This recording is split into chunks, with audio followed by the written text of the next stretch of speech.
এই যে আমরা নামাজের মধ্যে দাঁড়াইছি, সূরা ফাতিহার পর আরেকটা সূরা মিলাতে হবে, এটা কিন্তু ওয়াজিব। এখন এই ওয়াজিবটা আমার ছুটে গেছে, পরে মনে হয়েছে, তো ওয়াজিব যদি ছুটে যায় তাহলে তো আপনাকে সিজদায়ে সাহু করতে হবে। আর আপনি মধ্যের যে বৈঠকে বসছেন, মধ্যের বৈঠকে ফিকুল আহনাফ অনুযায়ী আপনি কেবলমাত্র আত্তাহিয়াতু পড়বেন।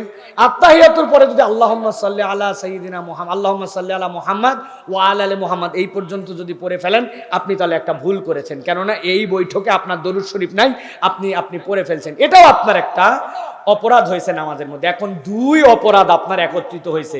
এখন আপনি সিজদায়ে সাহু দিয়েছেন একটা, আপনার নামাজের অবস্থা কি?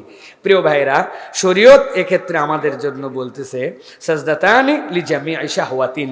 এইটা ইব্রাহিম আন-নাখী থেকে এসেছে। তিনি বলছেন এক নামাজের মধ্যে উজুব তরকের ক্ষেত্রে যে কয়টাই ভুল হোক না কেন, দুইটা সিজদা দিলেই সিজদায়ে সাহু হিসাবে তার পুরাটা আদায় হয়ে যাবে।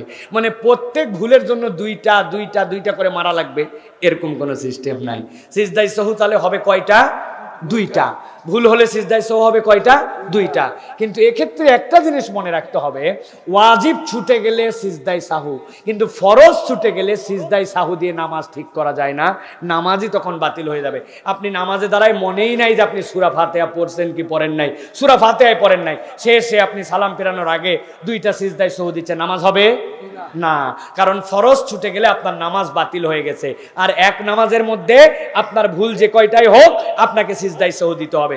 আর এই ক্ষেত্রে আমরা অনেক ক্ষেত্রেই আমরা অমনোযোগী। আমরা মধ্যের বৈঠকেও আত্তাহিয়াতুর পর অনেক সময় দরুদ শরীফ দোয়া মাসুরা পর্যন্ত পড়ে মনে হয়েছে আবার উঠে আমরা বাকি নামাজ পড়লাম, সিজদায়ে সাহু টহু কিছুই দিলাম না, নামাজে কিন্তু ঝামেলা আছে। এইগুলার থেকে বাঁচার জন্য ইমামের পিছনে নামাজ পড়া সবচেয়ে নিরাপদ। ইমামের পিছনে আপনি যাই ভুল করেন না কেন, ইমাম সাহেব আমার সামনে আছে, আপনার টেনশন নেই।